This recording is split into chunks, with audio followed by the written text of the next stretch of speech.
What's going on, Uvalde, Texas? Welcome to episode 95, season 6 of Talking Throws podcast. I'm Coach Jason. And I'm Coach Janelle. And we are throws coach with the track club, the Thorn Factory.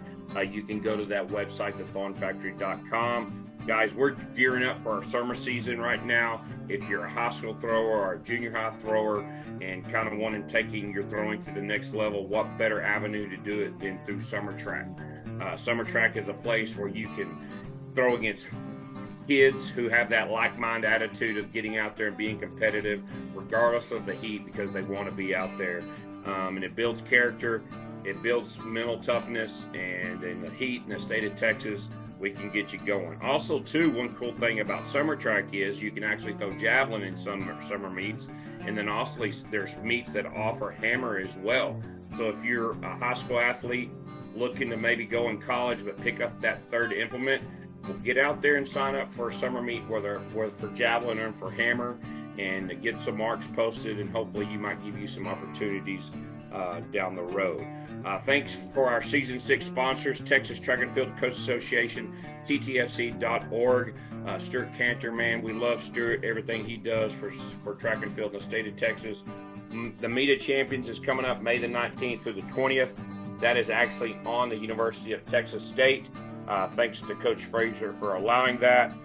Also, at the Meet of Champions this year, they're actually having a javelin event. That'll be on the night before, open to boys and girls. There's no qualification marks. You can just sign up and get into it. So what better way to start your summer off with a good old javelin competition in San Marcos, Texas. If you have questions about 2023 recruiting or anything like that, go to the website ttfc.org to check out that. 4throws.com, quality implements priced right. Use the code TalkingThrows10 to get 10% off. Right now, if you go to 4throws.com, there's a Nishi 1.6 Super, a boys discus right now exclusively for $100 off. Also, if you use the code TalkingThrows10, I'm sure you can get your shipping taken care of as well. That's a 1.6 Super Nishi boys high school discus, $100 off on 4throws.com. Porta-Dash Circle, making throwing more accessible. We've had a lot of crazy weather the last 2 to 3 months. So, school shuts down, the rings flood, you can't go outside. So what do we need to do? We got to go inside. What better training tool to use than a Porta Circle? You have them for the shot, you have them for disc, and you even have them for hammer as well. Go to Porta-Dash Circle, use the code TalkingThrows10 to get that 10% off that purchase of the Porta Circle. Ready Up Athletic Development. Zach Phillips, 512-507-8347. ReadyUpAD.com is the website. You can also follow him on Instagram and Facebook. And remind everybody that he has put together a lifting program called Basic Throw Strength. You can find that program on Train Heroic. If you use the code THROWS10, you're going to get 20% off. That website again is Train Heroic. The program is called Basic Throw Strength, and that program is for a multi-sport athlete. Might be a fall sport, and he's looking to get into track. She's looking to get into track, but she's got to get stronger. She's got to get her body conditioned for track and field. This program is a program designed to do that. Big Frogs, Colleyville, they handle our embroidery. If you're looking to go purchase some cool shirts, what Janelle has on, what I have on, a hat, sweatshirts, anything like that, you can go to thethornfactory.com. We have some sales going on as well. Fiber Sports Discus, a new way to get the distance.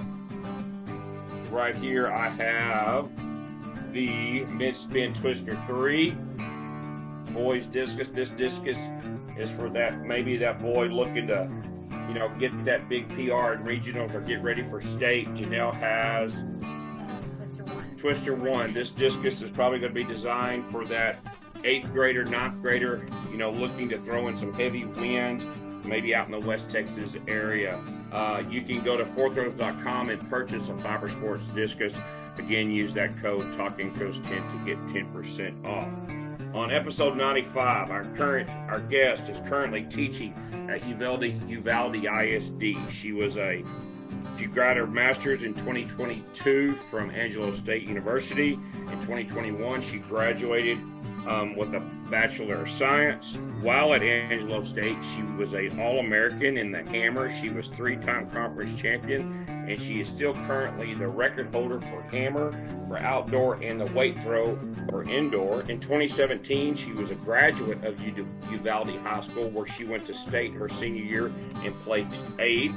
She had PRs in the weight throw of 63 feet 8 inches, in the hammer 195.8. In the javelin, she threw 133.10. In the discus, 119.3. And even in the shot put, 42.8. So someone who threw all 5 implements. We want to hear how that training went. Please welcome to episode 95, Sara Ramos. Okay, sounds great. All right. Well, we're just going to jump right in here and get going. Okay. So we Okay, appreciate sounds you being on. great. Yeah. We appreciate you being on. Thank you for this. Oh. Thank you for this opportunity. Oh, no worries. We're excited to have you on. Tell us how you got started throwing. Because by college, you're throwing all 5 implements. So let's jump back to, did you start off in middle school? How did you get started with this? I started off in junior high. The reason I started in junior high was I had an older brother, and once I got into sports and everything, he told me that he didn't want me to have an off season. So and when I was younger, I did volleyball. I did softball, a little bit of volleyball in club. I did dance, I did gymnastics for a little bit. And once we got junior high, I really focused on volleyball. And one of my older brothers was like, nope, you're not going to have an off season. Keep working at it. I was like, okay. So that's how I got into track. And then going further in high school, it was kind of like your main sports, like, okay, I'm going to do this in high school. And in high school, it was funny because in high school, I did track to get out of school. So it wasn't my main sport. So okay, so now just let your teachers know that you did it to get out of class. Yes. I structured all of my sports so I could know how many days I was going to be in school and what times or whatever. Well, can we go back a little bit to your junior high in not having an off season? So did you try to do a running first before you got into shot and disc, or was it automatically you kind of said, okay, I'm going to come over here and do shot and disc? So it was kind of a mixture of both. So I did when I was younger, I did shot put, disc, a little bit of hurdles here and there. Okay. High jump was one, which it was great and a great experience. I did long jump and triple jump for a little bit. So I kind of was everywhere within track. Yes. Wow. So I would safe to say that you were probably pretty athletic to be able to do all of those events. Sure. Right. Yeah, now, I come from a very athletic family. Oh, so tell us a little bit about your back. Your brothers, your mom and dad. Did they play sports in college? You said you had an older brother. I saw that you come from 7 siblings. Is that right? Yes, sir. I have 7 siblings. So my mom and dad did not play sports. I had some aunts and uncles that did play sports on my dad's side, and when they were in college. In my siblings, I have an older brother that went to go play for baseball in Laredo for a little bit, and then I have an older sister that went to Barton, Kansas for softball. And so I was the oddball that did track in college. Oh, wow. It sounds like it for sure. So what was your first experience? Do you remember that first meet in junior high? And do you remember even the mark that you possibly threw in junior high? The mark I do not remember. Throwing wise, I remember doing a shuffle. So not a glide, not a power, but a shuffle. And I remember doing all my pumps. Now that I know that I'm older, I know 1 pump is enough. I remember doing 10 pumps, shuffling. throwing it out there. And I remember my coach, his name was Coach Gutierrez, but we called him Coach Meme. And he was like, "Good job, Ramos. Good job. Keep it going." So Coach Meme was my first throws coach, and I love him still. I still keep in touch. Awesome. So Awesome. it was a great experience. Wow. Wow. So how did you balance at a middle school track meet, throwing shot, high jumping, long jumping, or you just do it all so you could stay out of school longer? I did it all to stay out of school. So I did from For a long one day. to another to stay out of school. Gotcha. So That's awesome. so you transitioned into high school, and you said earlier that track and field wasn't your primary sport. Kind of when you went in your freshman year, what was your primary sport? So my primary sport in high school was volleyball. Oh, really? One sec. Yes, sir. No, What position you my play? primary sport, I did. Oh, one sec. No. I'm on an interview. Sorry, that was my cousin. He came up. It's okay. Sorry. That's all right. We can cut that out. My sorry. My primary sport was volleyball. I got into it for when I was younger too. I did a little bit of select ball. It was called Texas Terrors. Okay. And I played for 1 year. And then once I got into high school, I played more and more. Okay. I loved it. I loved everything about it. The athleticism, jumping, diving, spiking, everything about it. I loved it. Awesome. So that was my first love of Okay. sport. Okay. I did, At that time, were you I'm sorry. I said at that time, were you thinking of maybe moving on to do volleyball in college? Was that something you kind of looking into? Yes, sir. I looked into it. I sent videos out. Unfortunately, the schools that did want me were either too far away from home, my mom told me. I couldn't afford the tuition just with the athletic scholarship. So it kind of narrowed it down to me picking a college within 4 hours away from home. And if I didn't have an offer from any of those schools, to be a walk-on. So going into college, I remember I did have a coach in high school that took us out to San Angelo for tournaments. And we did have the opportunity to tour ASU, talk to the coach a little bit, got to see the volleyball team.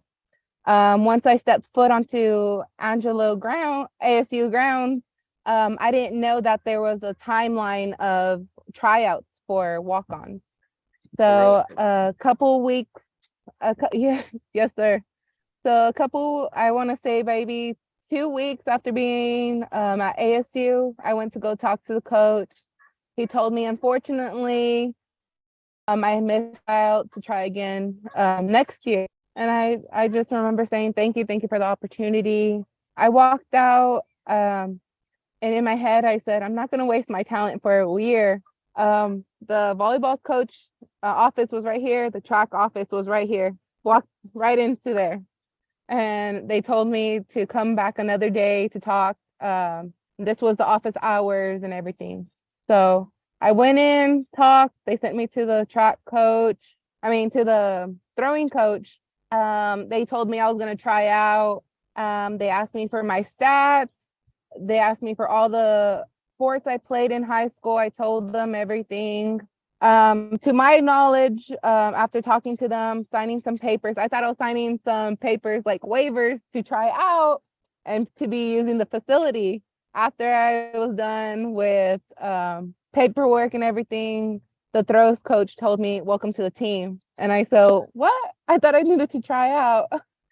And he told they looked at my stats and everything, and they said I was on the team. So Wow. Wow. That yes, is sir. awesome. That is awesome. Just walk across. I love the bravery. I love that. Yeah. Just to walk across the hallway and say, well, that ain't gonna work. Let me go try this. Yeah. So And I do. hold on. I'm sorry. I want to go back something to your senior year though, because your senior year, you went to state in the shot put, right? I went in my junior year. Oh, you went your junior year. Okay. Could you Yes, just sir. tell us kind of what that experience was like coming from a small town in South Texas to going to Austin to, represent your school, being at that state meet? Yes, sir, I can. So throwing in high school, I didn't really have a throws coach. So once I moved from junior high to high school, Coach Mehmet did stay at junior high. Okay. There was a coach, he did coach throws, but he only coached the boys side.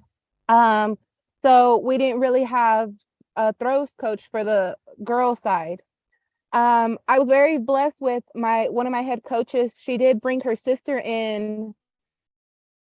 She was a thrower. Her name was Claudia Gonzalez. I'm very, very grateful for her. She showed me how to glide. She showed me what throwing shoes were. Before throwing shoes, I was throwing regular tennis shoes. Really? I didn't know that I could roll an ankle. Yes, sir. I didn't know with just regular tennis shoes I could roll an ankle or something. She introduced the glide to me my junior year. From there, she worked really hard with me and all the other girls that wanted to compete. I going from, let me say, from meet to meet and like just interacting with all my teammates and stuff, I could see the difference after working with her.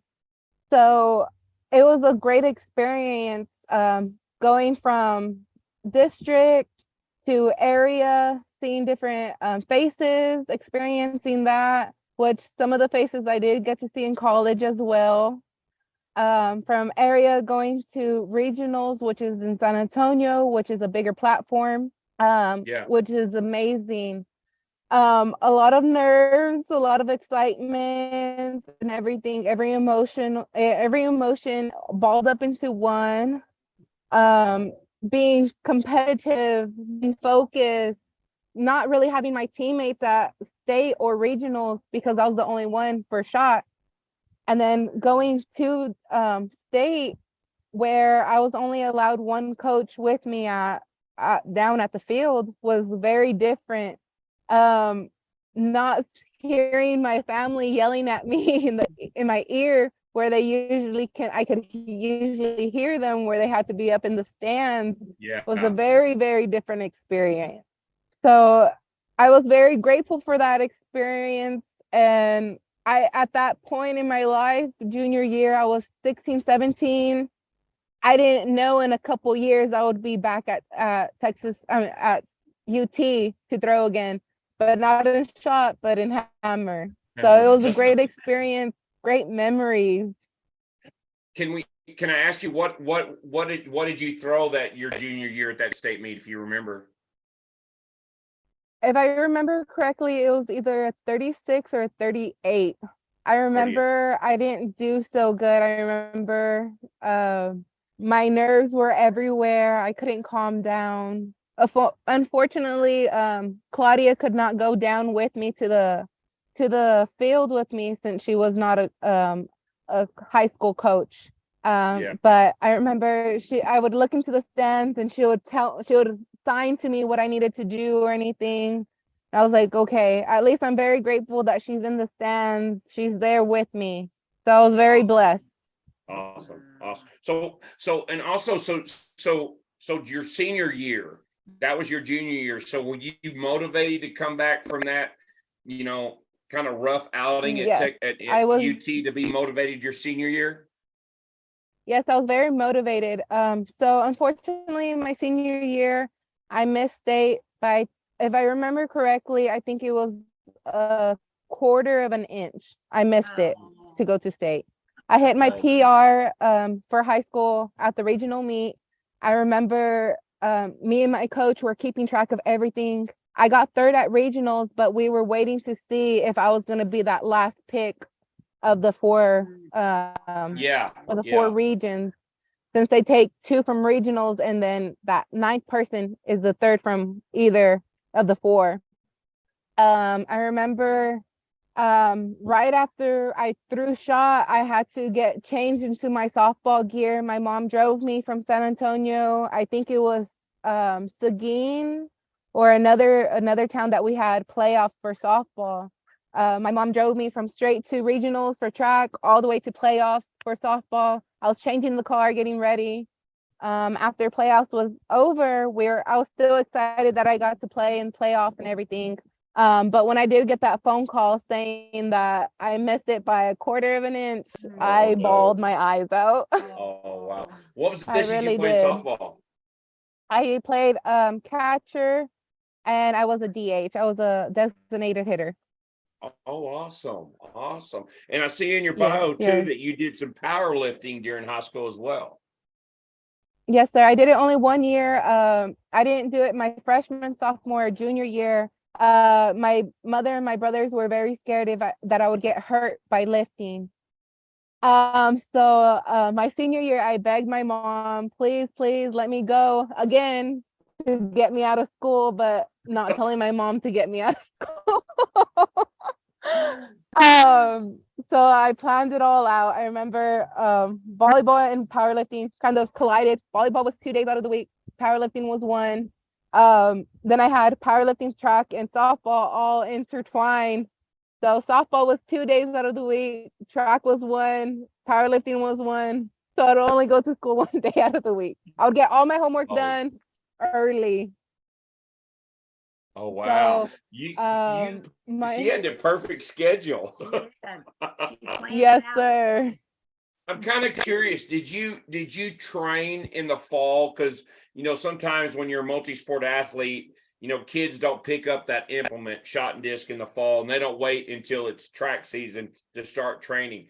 Did you do that, or did you kind of say on Sundays, I'm going to go out 30 minutes in my backyard or at a park and try to train kind of almost year round? No, sir. I did it once track started. Once track started, gotcha. So like I said, track was not my main focus at all. Just kind of picked it up and started throwing during the season again. Gotcha. Like I said, I had so many sports that I did. Volleyball was my main sport. I did practice volleyball mostly all year round. Gotcha. But then track would come. I would kind of favor the sport that I was in at the time. But volleyball, Gotcha. I would tend to all year round. Gotcha. So, and you brought this up earlier. So you decided that you were going to go to Angelo State based on the encouragement of your coach. You initially were thinking about doing volleyball, but that didn't go so well. Then you turned around and walked in the track and field office, and you met the throws coach. Joined the team. And joined the team. Can you tell us who was the throws coach at that time when you went into the office? At the time, it was Nate Janestein. I can't pronounce his name for the life. So sorry. He was there my freshman and sophomore year. And then my junior year, we did get a new coach. His name is Coach Tim Miller. And with him, I really understood how to throw. So my freshman and sophomore year, I really didn't get too much coaching since I was the walk-on. So I would have to really pay attention to what he was telling the other throwers when they were in the ring. So if they were in the ring, I would have to pay attention to really hard to see if I'm doing the same mistakes they are, if I'm doing something different. He would tell me a little bit here and there, kind of push right.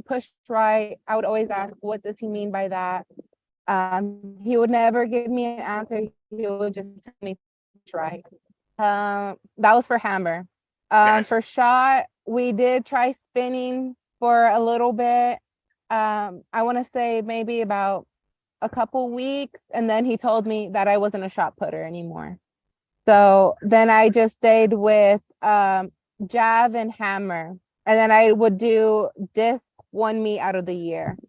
Oh, wow. So wow. yes. So did you just because you had probably never picked up a hammer or a javelin, right? So as a walk-on, so you're learning, or you, like you said, just standing there watching these guys with the implements you've never used before. Did you even know what a hammer or javelin was? No. I didn't know what a hammer or javelin was at all. So I didn't know how to throw it. My first time throwing a jav, I threw it like a softball, how I would throw softball.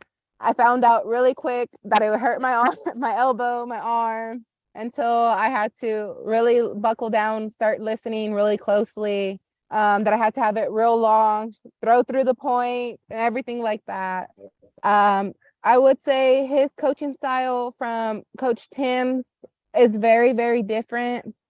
From Coach Nate's, it was very much speed and technique wise. With Coach Tim, it was very grounded, get through the implement really well, and let the implement be the guide of your throwing. So with Coach Tim, he's always told us, let the hammer move you, don't move the hammer. Once you start moving the hammer, you mess up your orbit and you're out of place. And at first I was kind of hesitant, but then I was like, you know what? This is way more coaching that I have been getting these past 2 years. I'm going to take it. So I took it and ran with it. Yes, you did. And for sure. It's been a great experience. If you don't mind me asking too, because some people don't really know the process of like what a walk-on is and kind of how that process works. And for some kids who are in high school, you know, and they have this mindsets of, I don't want to say false reality, but I'm going to be D1 and I'm going to go to Texas or Texas Tech. Yeah. And all this type of stuff. Kind of what does that walk-on process mean? How does that look? And I know you were already accepted into school and all that stuff. Did you have to, you know, go through admissions and do all that type stuff, and, you know, and just kind of walk us through what kind of walk-on process looks like? So once I got onto campus, I had already registered for school in the summer and everything. Okay. And before even knowing that I was going to do any sports or anything, my mindset was, I am going to do a sport. I will make a team and everything like that. The process of the track part as a walk-on, it can be different for different people. I know I have had some teammates that they actually do have to try out. And then through my years of being there, I have seen other people have to try out and some of them don't make it. So the walk-on, in my experience, they just looked up my stats and everything. I had to go through NCAA to make sure I was eligible. I had to make sure that all my ducks were aligned. And I wasn't even knowing that in the process that's what we were doing at the time, making sure my ducks were in line so I could be eligible. I think I was just so in the mindset that I was trying out that I was thinking maybe this are the processes of trying out, even though I may or may not make the team. So in regards of actually going through the process of trying out, as in they, how do you say it? They try to see if you have it or not. Mindset, if you're athletic enough. I know my mindset is very strong and very outgoing and straight to the point. Like if I need to do something, I'm gonna do it, and I'm gonna do it 10 times better. And awesome. If my 100% is for that day, my 100% can change from day to day. As in, I might be sick, I might be hurting, I might be going through an injury, but if I'm giving my 100% that day for how I'm feeling and for my abilities and what I'm capable of doing with an injury, I'm going to do it 10 times better. Great answer. So the mindset of a walk-on is very different for different people, and the process is different as well. Good. Well, you made yourself very marketable because you said if they just kind of looked at your stats, well, I know I would take a kid who's like, oh, you did play volleyball, you did powerlifting, you played softball, you ran track, you're in. I would think we can teach you anything, right? That you have that to back it up instead of just a one sport kid. So, kudos for you for making yourself marketable for all of that, because that's huge. I got to do one quick question. So from as far as being that walk on to Angelo State, did you have because you had to pay for it, whether it was maybe mom paying for it or you applied for scholarships? Did you get academic help, or did you have to maybe take student loans? You don't have to tell us all that, in great detail, but did you go down those different avenues to help get that first year paid for to get you in the door, so to speak? So my going into while I was in high school as well, I did work. I do come from a single parent household. So growing up, I did see the how it all played out. I knew my mother couldn't pay for me, and we did talk about that.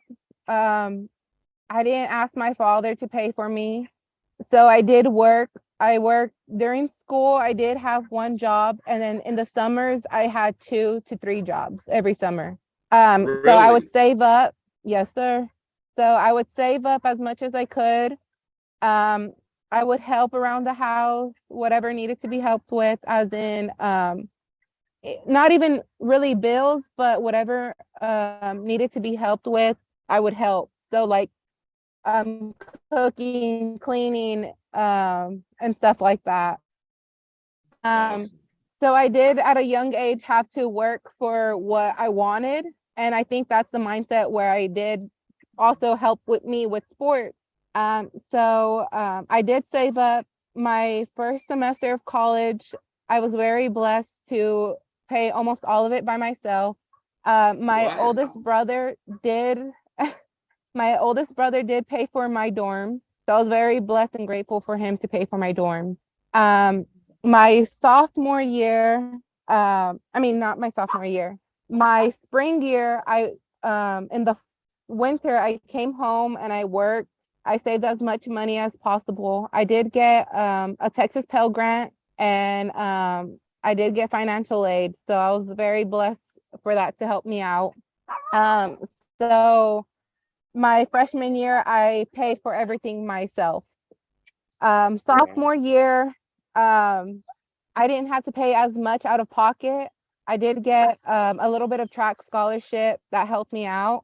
I was still living on the dorm. Junior year, I got a little bit bigger scholarship from track. Was getting my GPA up, getting a little bit more money and everything. So I moved off campus, lived with a roommate, was still working. So I didn't have any debt. Senior and my graduate year, still worked. But track did pay a good chunk of my tuition, and I was able to get some refund back to help me. Wow. So basically you worked all 4 years of college while you were a student athlete. Yes, sir. Wow. That's awesome. Can I ask, and that's because you're the epitome of why we do this show, because you're the story that needs to be heard. I'm curious, what was your job, if you want to share? So when I was here, I started at HEB here in Uvalde, and I was able to transfer to San Angelo. My other jobs here in Uvalde were a lifeguard at the city pool here, and I taught special ed how to swim. So we had swimming class, and I taught little kids how to swim and sped how to swim well. So it was a great experience. I loved it. I truly, it made my heart happy. If that was so far, besides the job that I'm in right now, that's my favorite job, hands down, teaching my sped class to swim. Awesome. Well, great answer. And thank you for walking us through that, because we run across kids all the time who it's like, oh, I'm not going to walk on. They're going to treat me bad, or, I'm not going to make it, or, how do I walk on when I, all that type of stuff. And I think with your mindset, if there's a will, there's a way. And, and just like you said, that mindset 100% that day, and you were determined, and just an unbelievable. That's how it's supposed to work. You walk on and then you earn, where now you earned your way, and your job was now, along with the other jobs, to being a great thrower, and they rewarded you for that by helping pay for your school. Yeah. So let's get back into throwing. Yes. Sorry. Great story, Sarah. That's a great story. So I'm looking at your stats, because for all 4 years, and I want to go back to your first outdoor meet, May 16th, 17th of 2018 at Kingsville. From what I can tell, that is your first time you do the hammer throwing competition. Am I right on that? Yes, sir. That was Okay. my first time ever throwing in competition. Okay. And you threw 145 feet your first competition. How many turns was that? That was the 3-turn. I remember my freshman year was a 3-turn year. Wow. So during the fall, did Coach Nate just kind of, you said earlier that you just kind of sat and observed and watched him coach the other girls, and you just kind of picked up cues and stuff. Was it kind of, you just learned through trial and error of how to move or how the hammer should be moved, or move you? Yes, it was very trial and error for me. On my days that sometimes if I didn't have class at a certain time in the morning, I would go to the track and get my implements, walk across the street, and go throw with or without the coach. So I've always heard the more reps in any sport you're playing, the better you will come after time, because with so many reps, your body gets used of knowing, okay, this I did wrong, this I did right. How can I make this and this movement combine together to make the whole movement better? Instead of, okay, maybe I did my entry great, but my second and third turn, I collapsed my chest instead of being out long and stated against it. So my first 2 years was very much trial and error with that, and kind of just seeing what my teammates were doing and going from there. Because if I didn't see how it was being thrown, how would I know to throw it? So I was very, very observant. Well, for sure. But now we've had some great hammers throwers on before, and you're one of them as well. And some people, had different ways of looking at the hammer, of being a natural athlete and kind of drawn to the hammer, or some people say that you don't have to be a great athlete to be a hammer thrower, i.e. Chris Crowley.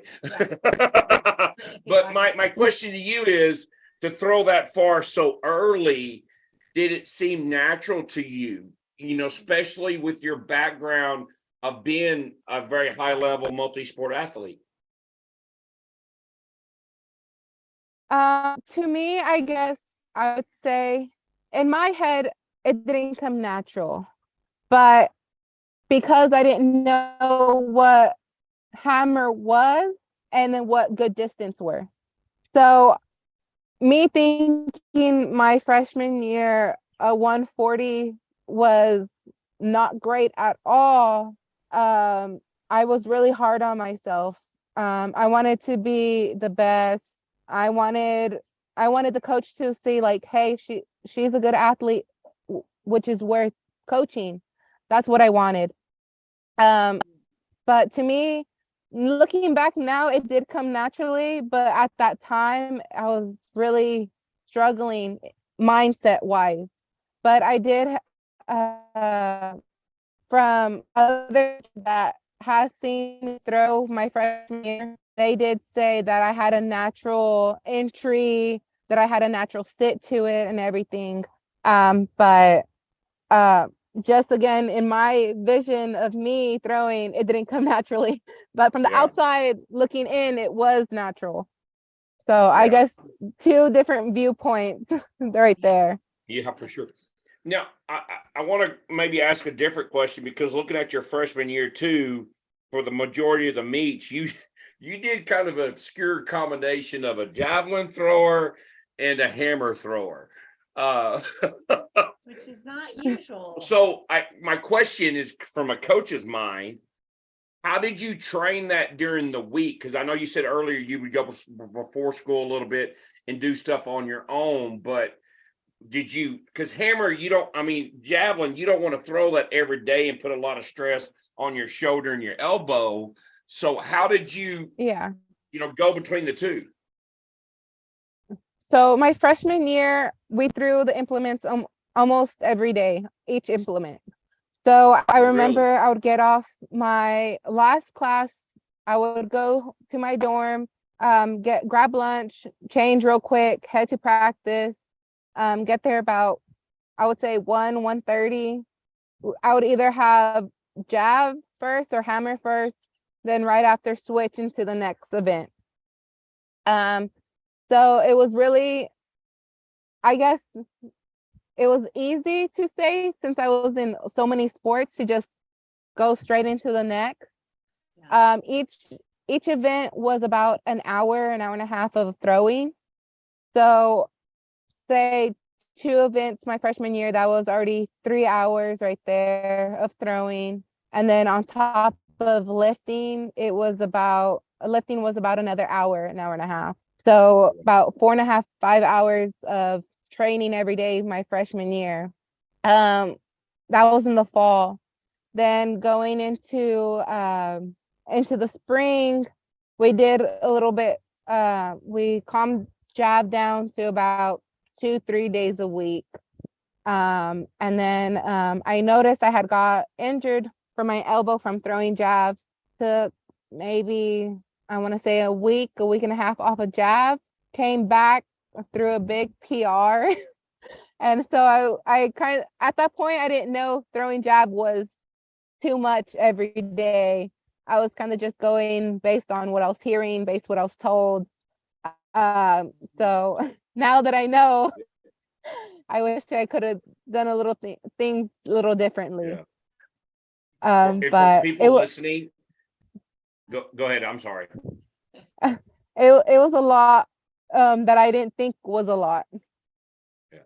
So for people listening, her PR that she threw in javelin her freshman year, for someone who never threw javelin before in her entire life, was 124.4.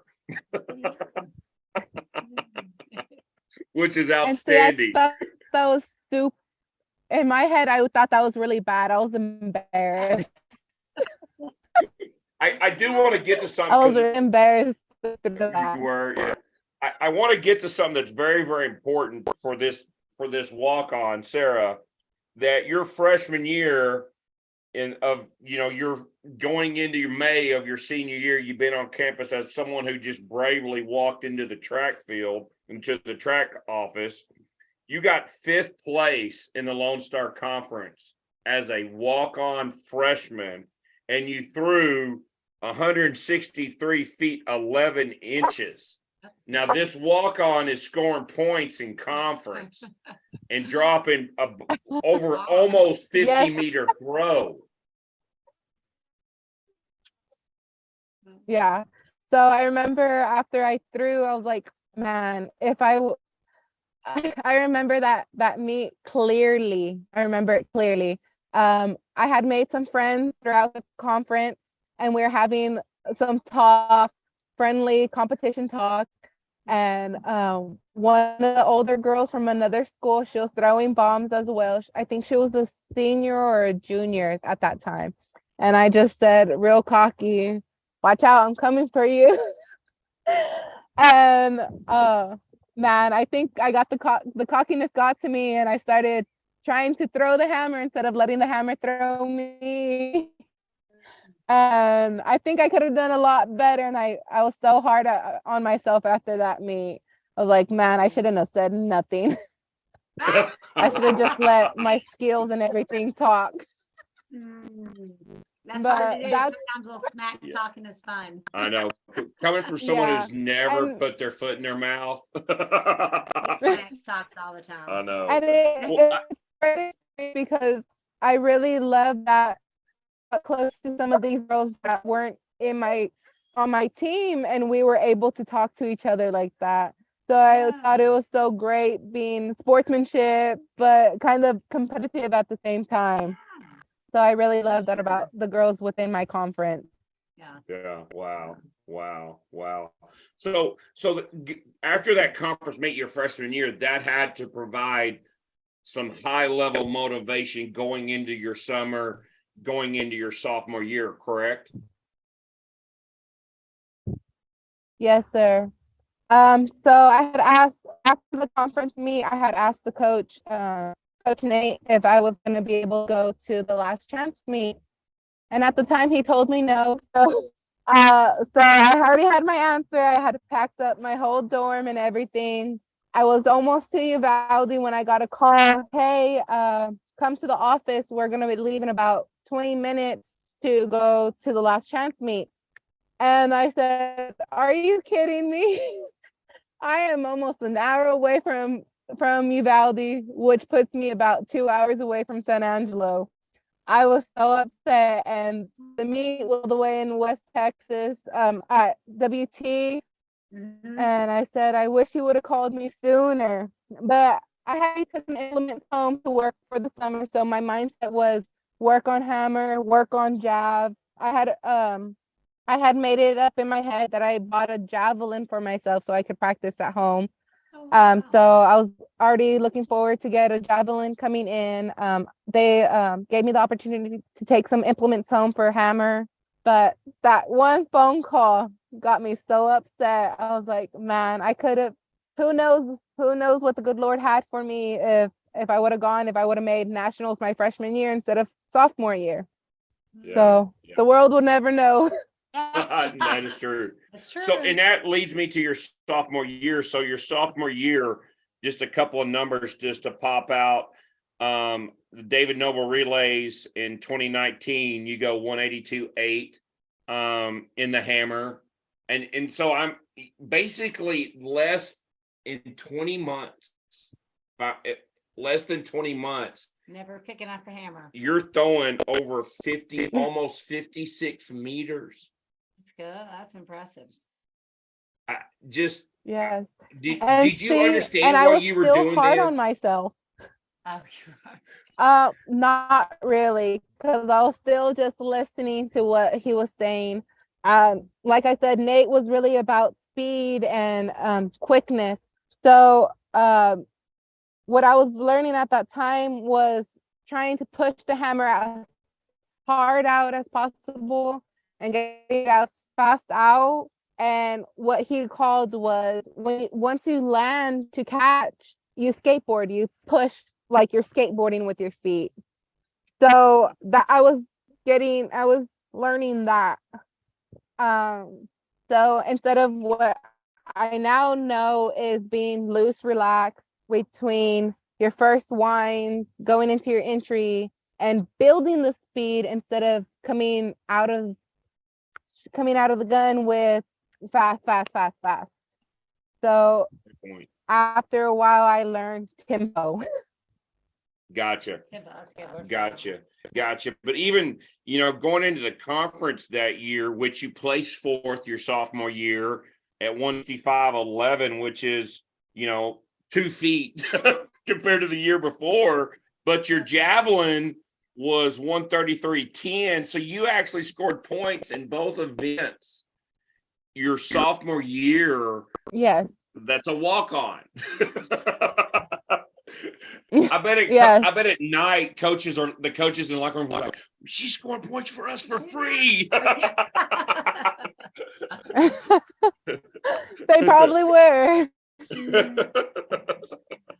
No offense, Angelo State. So no offense. I remember telling an older teammate that it wasn't fair that I wasn't getting coached. And he told me, he said, could I be honest with you? And I said, yes, I love honesty. And he said, you won't get your feelings hurt. I said, I won't get my feelings hurt. And he told me the process about walk-ons and why they don't really coach as much walk-ons. He told me it's like the people that they scout, that they give scholarships to, though they are investments, and they need to know that they're going to make points since they're giving out scholarships to them. He said, and usually walk-ons are on the back end of it, even though they're better than what they've brought in on scholarship. Even though I was throwing further than the girls that were on scholarship, it still wouldn't make a difference because wasn't on scholarship coming in. So once my teammate told me that, it kind of opened my eyes, and I said, okay, then I'm gonna have to make myself better to prove a point that even though they weren't giving me money at the time, that I was still gonna be better.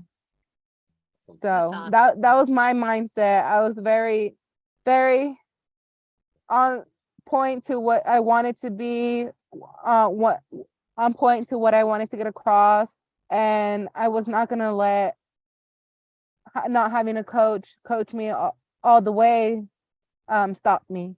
Gotcha. Awesome. So good. Awesome. So can we go to that champ? You make Division II championships as a sophomore from a walk-on. You place 19th. You throw 163.11. Do you remember that weekend? Kind of, what was your prep going into that meet? Kind of the travel. I'm sure everything was kind of new to you at that high level.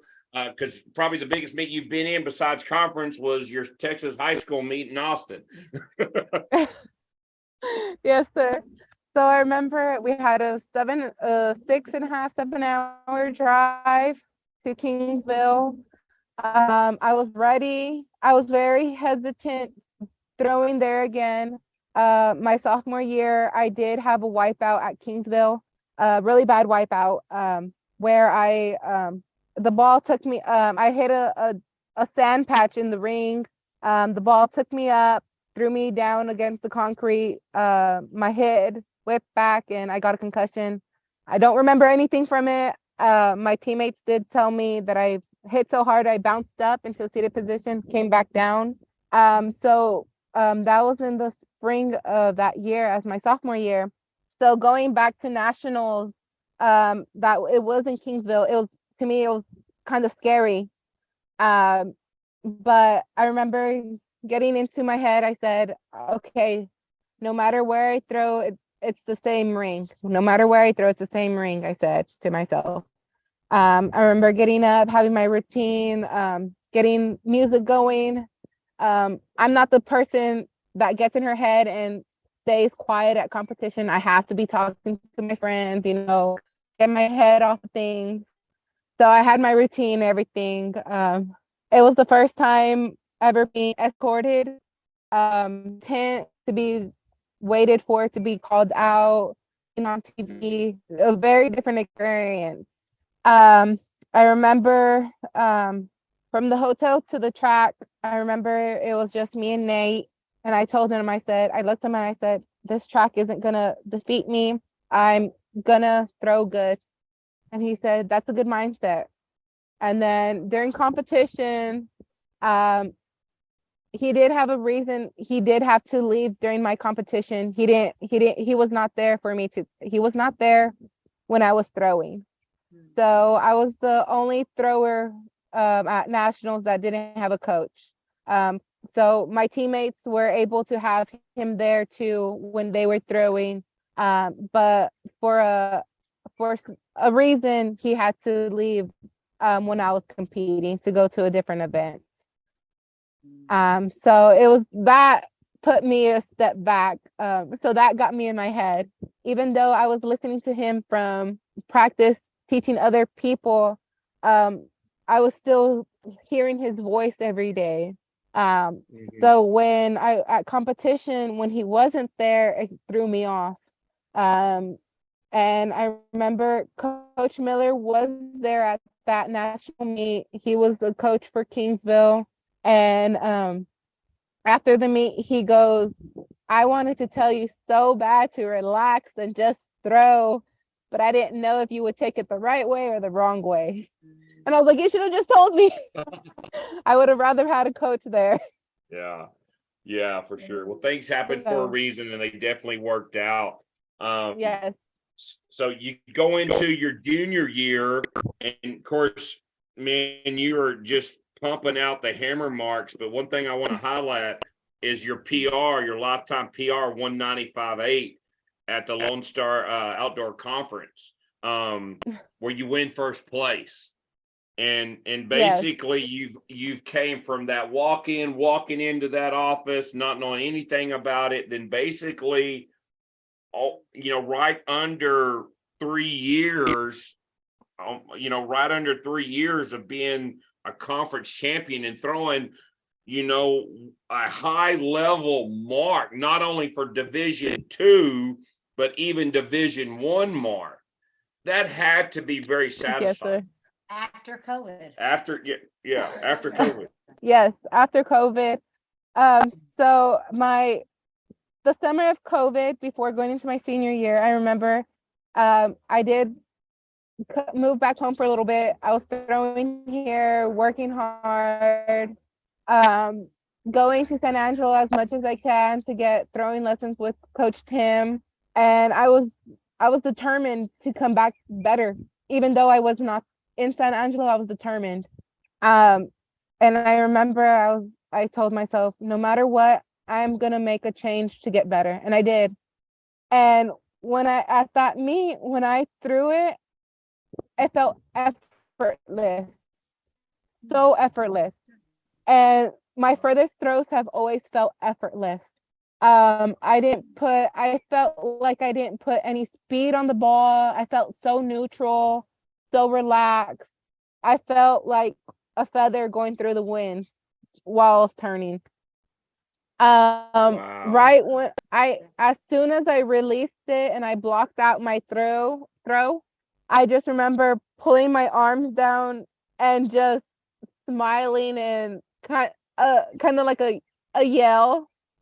And I don't yell during my throws, but after I saw it go out, I kind of just like cheered. Not really a yell, like a grunt yell, but I did cheer. I remember coming out the ring after it landed. I knew it was a good throw. I went to my coach, hugged him. My teammates were cheering me on. My friends from the Lone Star Conference were cheering me on. So it was a great feeling, and it was a great environment knowing that even my competitors were always on each other's side. We always wanted to push each other to do better, because in return they do better, we do better. So it was a great relationship with all our throwers within the Lone Star Conference. Wow. So I thought our conference was probably the best conference to have throwers in. Just for clarification, so Coach Miller was already your throws coach going into your junior year, right? So going into my junior year, we still had Coach Nate, and then about, I want to say, maybe October, November is when we got Coach Miller my junior year. So Okay. 2019, fall 2019, we got him. And then we had COVID year in March of 2020, came back. We got our year back of eligibility from COVID. So that was technically my senior year of college, was technically my junior year of track. Makes sense. Okay. Makes sense. So because this is very important, because I know Coach Miller and he's a hell of a hammer coach.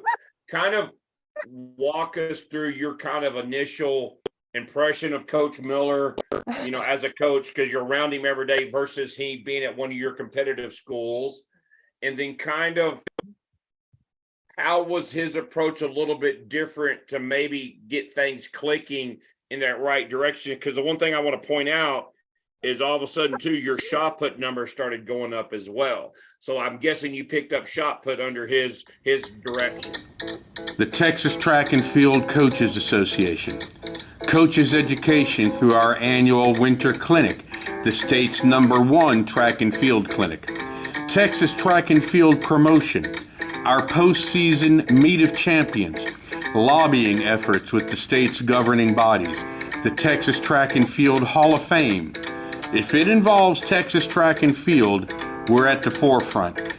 Join our mission in continuing to make Texas Track and Field the nation's best. So I've known Coach Miller since my freshman year through him being a coach at Kingsville. And one of my friends were at Kingsville as well. So it was a great experience. I knew him as a Kingsville coach and not as an ASU coach.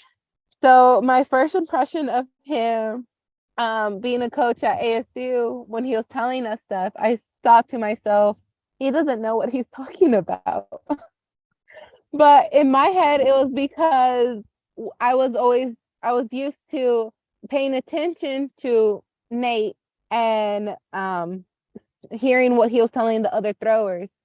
I want to say within a couple days, I told myself, I said, I'm not going to let myself sabotage myself because I don't know what his throwing or his coaching skills are. So this is the most coaching I've had so far. Let me be the first one to try it out. I did, and it has got me so far within those couple of days of trusting him. And I really think that was an advantage of not being coached as much, to being willing to let all the things that I learned from seeing and hearing, giving everything up and being willing to try new things. So with Coach Miller, he did say push right. And I remember the first day he told me that, I asked him, what does that mean? I've always asked Nate, what does it mean? And he does not give me an answer. And he said, I mean, like, push the hammer as long as possible to your right with your right hand. I mean, push as much with your right hand to the left as possible. And it was like fireworks just went off in my head. Like, that was such a simple question, a simple answer he gave me that should have been answered 2-3 years ago. And true. so he had very simple phrases, simple thoughts that just literally blew my mind out of my head. And so every little thing that he was telling me, I had a track notebook. I would write whatever he told me. Difference with Nate and Tim, we never measured with Nate unless it was a good throw. With Tim, every day we measured.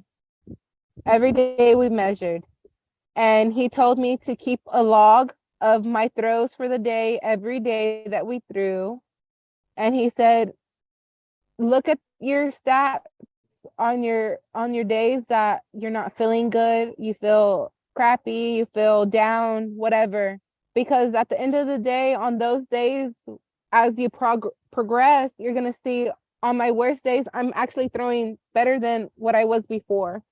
So that was a real, how do you say, a real eye-opener for me, as in taking accountability of what my throws are, knowing what they are at this day, if I'm feeling good or bad on this day, and stuff like that. And same with my lifting. He programmed all of our liftings, and I had to take accountability of, okay, this day I squatted 370.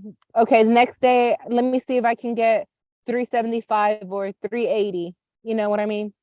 Instead of playing the guessing game, oh, what did I lift this day? Instead of taking a step back and lifting less, maybe I can either squat the same as that day or go up. So that was a real eye-opener too, as in accountability on my half that I would have never thought about. I love the keeping the log. That's awesome. And how you felt that day and what your throws were, because that's huge. And I Yes. like the fact that too that the measuring the throws. That's Yeah. Okay. yeah. I do want to point out too that that same year in 2021 in May, you got third in the NCAA championships in the hammer throw with 192, and you got the Yes. bronze medal. So my question is, where's the bronze medal? Unfortunately, I lost it due to a house fire. So Oh it's no! somewhere. Yes, sir. So my last year of eligibility was fall 2021 and spring 2022. It was my first year of grad school, my first semester. It was November. And I didn't know, I was asleep. My dog saved me. My dog saved me. So if it wasn't for her, only God knows if I would be here or not. So unfortunately, I lost my a lot of my medals. Oh wow! So Yes, sir. did you lose pretty much everything and were just able to you and the dog Yeah. to get out? Yes, only me and my dog came out. I lost the firefighters did find a couple of my medals. They did find a couple of my rings, but everything else was gone. The only thing that came out was me, the clothes that I had on, um, and my dog. She had pajamas on. So she literally saved my life. What's your dog's I name? Her name is Chela. Chella. Oh, Yes, is she sir. still with us today? Is that the one that was Yes, barking earlier? sir. Yes, sir. Awesome. She goes with me everywhere. If not, she has separation now from me since the fire. So she goes with me almost everywhere except for work. Oh, wow. So That's That yes, is a blessing. sir. Dogs are amazing. Yes. Well, we are thankful for your dog Yes. that you made it out too. yeah. I want to Yes, go back sir. to I something had though go ahead. I'm sorry. sorry. Yeah, so we didn't know anything about the fire. The person that lived underneath me, he started a fire on purpose. It caught the whole buildings on fire. When she woke me up, I didn't know that my whole apartment was engulfed in flames already. So when she woke me up, was the time that I heard police knocking on my walls saying to get out. Once I opened my bedroom door, my bedroom was the only place that did not have flames yet. So when I opened my door, the flames hit me. I tried getting out. I tried closing the door, but she got out. I followed her, started crawling, collapsed, and I saw her hitting the door and couldn't speak, couldn't move. It was so weird. I was getting hit by the flames, and it was so weird. We made eye contact, and she came back for me, got under my chest, crawled me to the door, and the rest is history. I lost a lot of hair, lost a lot of hair, eyebrows, eyelashes. Any burns? Yeah. Any burns? I had a little burn right here towards my eye. I had cuts from the glass that got so hot that popped into the apartment. So I had little cuts on my feet from the glass. But other than that, the little burns on my face and the hair being burned off, I was very blessed that I was not burnt severely. What kind of dog is Chella? She's a German Shepherd Calahuda Husky mix. So she's a big girl. Wow. Oh my gosh. Wow. She's a very, very big girl. I want to meet her. Wow. We're big dog fans. We have a couple of Rottweilers and they're spoiled babies, but the oldest one's good size, but the baby's going to be big too. So what an amazing story. And I was just asking spoiled. about your medal because that was pretty cool. I had no idea about the story. Yes, so I lost my trophy and some medals. Oh. So that was very hard. I'm sure it will. The one thing I wanted to bring up earlier though is in 2021 you went back to Texas Relays. So that had to be full Yeah. circle for you. Like you said earlier, talking about your high school career of coming back there, but now you were coming back, with kind of some skins on the wall, what you did, in the Lone Star Conference, right? That had to be a different approach from what you were there your junior year. Yes, yes. It was a very different experience. I wasn't on the field. We were in the hammer circle behind the stadium. So very different. I want to say it was probably my first meet having the hammer ring closed, as in, how on the hammer cages, The door. they close one side of the door, depending on if you're lefty or righty. Mhm. Oh, my heart kind of squished a little bit, kind of. And so I said, okay, don't let it get into my head. If I do everything like I'm supposed to, it's not going to hit the cage. So I did, and it went great. But I thought to myself, man, I could have done better. I could have done better. And I was like always, I'm always hard on myself. To strive for the best, always wanting to do better. Never really satisfied with what I do unless I know for sure I gave it all my all. Gotcha, for sure. So you graduate and then you still have 1 year of eligibility. So you go into grad school and you've been working with Coach Miller probably now under a couple of years. What was that year like? So that year, going into grad school, that was the year of the fire. So Coach Miller and the help of my friends and family, and also with my ASU family, they really helped me out a lot during that year. That was my hardest year ever for me, mentally and physically. Mentally, that year I was getting about 30 minutes to 2 hours of sleep every night, just because I would have panic attacks at night, or I would get anxiety really bad, and just the fear of my apartment catching on fire again, and me not knowing. So I was very drained a lot of the time that year. But with the help of my friends, I did have a couple close guy teammates, that I did let know what was going on with me. I told them what noises triggered me, and there were some noises, some smells that would trigger me and put my body into a fight or flight situation. My body would go really numb. I couldn't speak, I couldn't talk. So that year was very hard, but with the help of my teammates and Coach Miller, I was able to still succeed in many things that most people don't have the opportunity or don't get to have the experience of doing. So I was very blessed to have that, be in an environment like that. But Coach Miller didn't treat me any differently as in an athlete. They didn't baby me, which I loved. They didn't baby me at all for what had happened to me. I think if they were to baby me, I think I would have lost my mind. I don't like being babied at all. So I'm very glad that they didn't treat me any differently.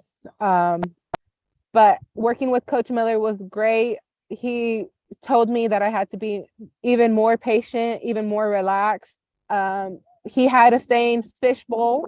So anytime that I got overwhelmed or in my head, he would say, do your fishbowl, which meant to feel like my head is so heavy of dirty fish water, and take breaths and close my eyes, take deep breaths and exhale until that dirty fish water in my head became crystal clear.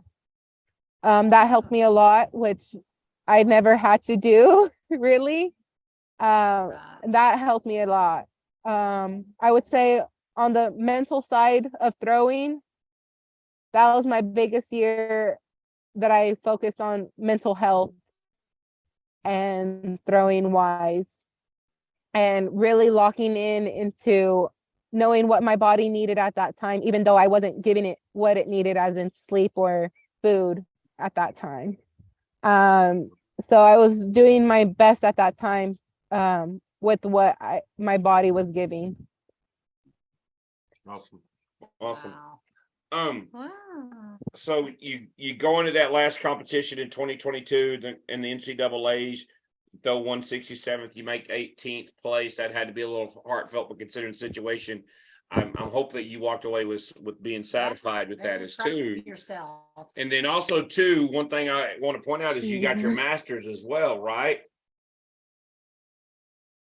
Yes, sir. What was that in? It was in Masters of Education in the coaching, sports, recreation, and fitness administration area. So I studied to be a coach, a college coach, which in the couple short months that I graduated in December is not what I'm doing at all. But I am a teacher. I am a teacher.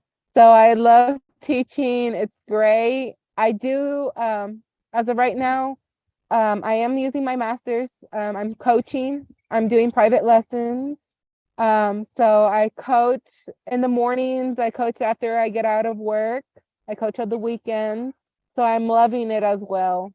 I had a great opportunity to work with 3 throwers from here, 1 disc, 1 shot, and a junior high girl that wants to learn both. So I'm very blessed to have them and being able to give advice to them. I had one of my high school girls just last week. They went to district.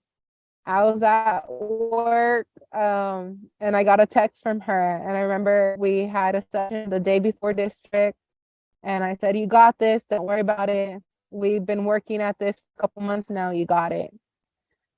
She gave me the text message after she threw, and she told me, you coached the district champ.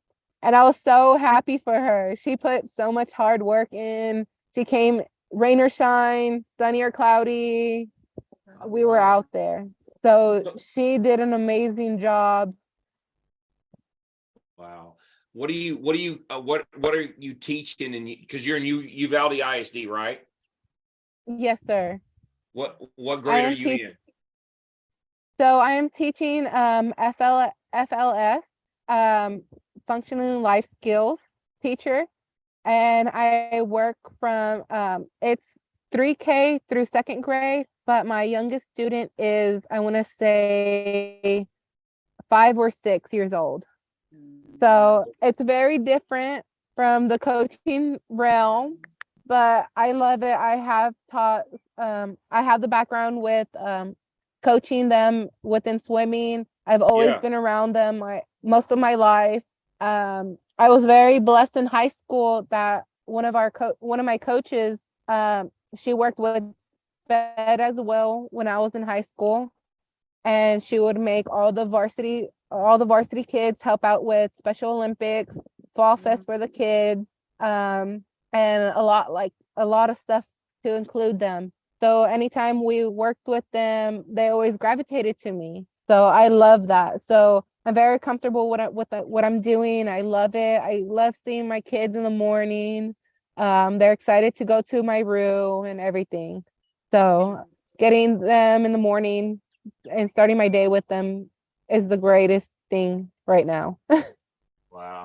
That is awesome. I'm also in education.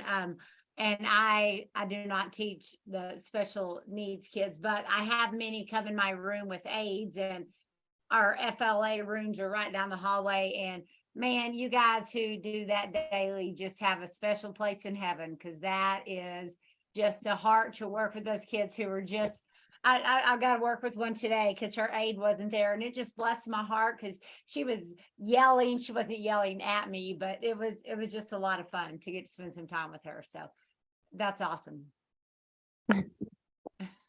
And the best part is when they tell me they love me. That's my favorite part of the day. When we get to the classroom, they say, hurry up, open the door. And then at the end of the day, we say our goodbyes and they say, bye, teacher. Love you. See you tomorrow. That's That's the awesome. best feeling, knowing that I can give the knowledge and learning experience for them, but also knowing that they feel safe with me as well. Yes. So I am very blessed and grateful for that. Awesome. I'm curious, do you still have the itch? When's the last time you threw the hammer? Yesterday. Oh. So are you okay? So that, because my brain was thinking this, I'll ask it. So are you thinking post collegiately to throw or something like that? Maybe.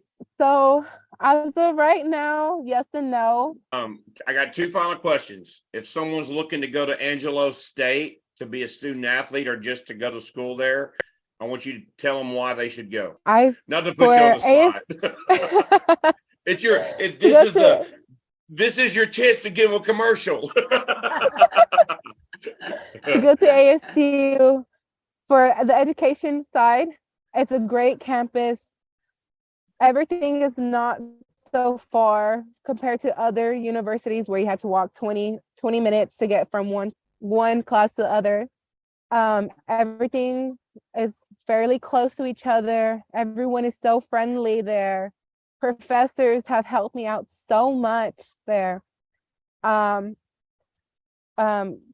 Getting from point A to point B, as in my education, I was able to talk to my professors and not be scared to talk to my professors. They're very welcoming, and I could ask any question I wanted to, and they were on it answering them. They helped me to the path I am today. So ASU is a good place to go. ASU sports, they drive you to do your best. Track, in my case, even though we're all a team, we're also competitors against, we also have competition within each other. We just push each other. ASU has been so great to me in the years I've been there. Wow. I have to ask, in that scenario, did you ever challenge Daisy in the discus and tell her you were going to outthrow her? I've never been a discus thrower. Okay, but I bet y'all shot put marks were pretty close to each other, so I'm sure there's been days when y'all kind of went back and forth. When she threw shot, I wasn't throwing shot. I threw shot my senior year. And Gotcha. so I loved watching Daisy throw. She was so calm, so powerful, so long with the disc. With shot, she was so explosive. With the blink of an eye, she was gone. Yeah. With the shot. Yeah. So you had to keep your eyes open all the time to watch her. Great person, great personality. And then my final question, the second question is, if there's a young girl listening to this and she's walking in that hallway to that volleyball office and she walks past that door, maybe for softball, maybe for swimming, maybe for track and field, what advice would you give her as maybe, going down opening that door to walk on? Don't be afraid. If you know you have the skills, if you know you're meant to be, there's always going to be a feeling in your heart, your stomach, wherever you are. After high school, I had a feeling deep down in my soul that I was going to be a college athlete.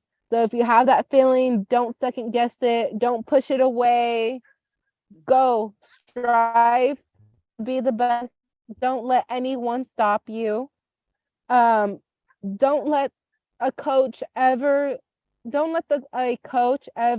make you lose love in a sport. If she's listening, I want her to do her best. If she's a multi-athlete or not, if it's a sport that you're walking onto and you miss tryouts and they say come back another year, maybe don't waste your talent and walk to another sport, try something new. There you go. If you're gonna go do something, put full force. Don't jump over a little puddle, jump over the lake, jump over the river, jump over the ocean. Take that big leap. Take it all the way. Okay, sounds great. Thank you for Thank you this so much. opportunity. God bless you. We'll talk to you soon. Yes, sir. God bless. Bye-bye. We'd like to thank Sara Ramos for being on the podcast, episode 95. What a tremendous story. What a pleasant person. She is someone you definitely root for, and glad that she had the success she did as a walk-on going to Angelo State.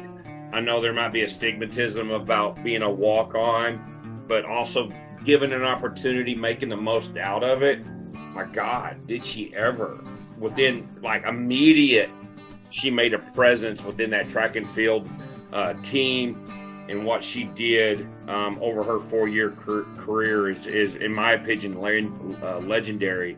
Hopefully in the Angelo State Athletic Department sees that, and maybe someday she might be in the Hall of Fame, especially being the school record holder. That's true. I like the fact too that, you know, she had transitions and changes and coaches, but that didn't demean her, that there was obstacles in her way, and she didn't let those affect her, and she still kind of persevered through trials and tribulations, and you know, was a very high level thrower. Especially shows you how great an athlete she was to throw almost 200 feet within 4 years of never picking it up before. So pretty amazing. She said a lot of great things too about not allow herself to self-sabotage herself. She had mindset. She was going to make things happen. Just committed and confident to walk across the hallway and ask the track coach, "Hey, you got a spot for me?" And then earning her way, get some school paid for. She was just hard work in general. Worked her way, paid for her first semester of college, working on her own. Just that work. In HEB. Yeah. I worked for 4 years. Lifeguard, all the things. Yeah. Just great example of someone who put forth the effort and the hard work to get where they are. And she's going to continue to be successful in her career as a teacher or whatever, professional athlete, whatever she chooses to do. I like the fishbowl analogy. Get rid of the dirty water in your mind, and make sure that there's clear water, clear vision in the fishbowl. And just everything she added to was just a really, really amazing a story. For sure. It's a great story that needs to be heard. So share it. Our dog is running around there for some reason. All right, we want to thank our sponsors for season 6, Texas Track and Field, TTFCA.org. Go check out everything that they have for as we're getting down to area meets, regional meets, state meets coming up, and then the Meet of Champions. So all that information is out there. Looking for some implements, forthrows.com. Get you some good quality implements priced right. Use the code TalkingThrows10 to get 10% off. Remember, you can get a Fiber Sport Discus at forthrows.com. Porta-Circle, make throwing like Vanna over here on things. Make throwing more accessible. Use the code TalkingThrows10 to get 10% off. What you got for Ready FAD? Ready Athletic Development. You were pulling out supplies. I was trying to wait to see what he was going to. I'm not as strong as that. So. Call Zach Phillips at 512-507-8347. And then Big Frogs. Big Frog. Your Vanna. My hat, our shirts, our designs, everything. Yeah. Big Frogs. Hello, Talking Throws Texas podcasters. I'm Bruce Caldwell. I'm here today to introduce the Fiber Sport Discus. Yes, many of you thought I only made great vaulting poles. I have been bringing quality discuses to the throwers' hands for over 40 years. First as Cantabrian USA representative, then for the past 10 years as the Nelco Discus distributor. I introduced the yellow-plated discus for the plastic's best durability. If your Fiber Sport discus breaks, we replace it.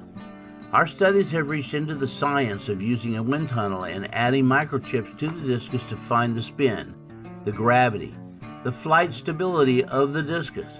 We have found it's not about rim weight anymore. It's more about creating a balanced stability to allow the discus to fly and surf the wind.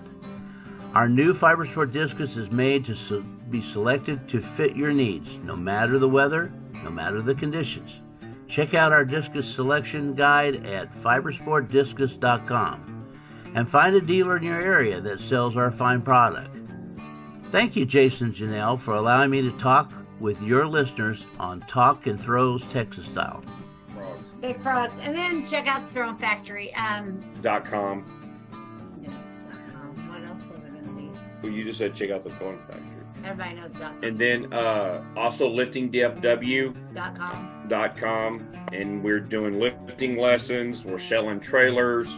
If you have anybody that needs any programming or just wants some teaching on Olympic lifting, reach out to me. My information is on Lifting DFW website. Don't forget about that YouTube channel, people. Please subscribe, give us that thumbs up. We're getting a lot of positive feedback on that. And so hopefully that continues to grow. We're looking to do more stuff as well. YouTube channel is doing really, really well. So please follow us. And then on Spotify, Apple Podcasts, anywhere you find your podcast, please just tell other people about us as well. Yeah, subscribe and then give us some comments and suggestions. If you know anyone, great thrower in the state. Oh, yes. Has a story like Sarah's that needs to be told. That's what we want to do, is we want to tell those amazing stories. All ages, all levels, all whatever, of anyone in Texas who throws, and get the more out there, the more stories we get out there, the more kids will realize that this is an avenue that you can throw in college and you can throw professionally and all of those things. Yes, for sure. All right. Thank you, guys.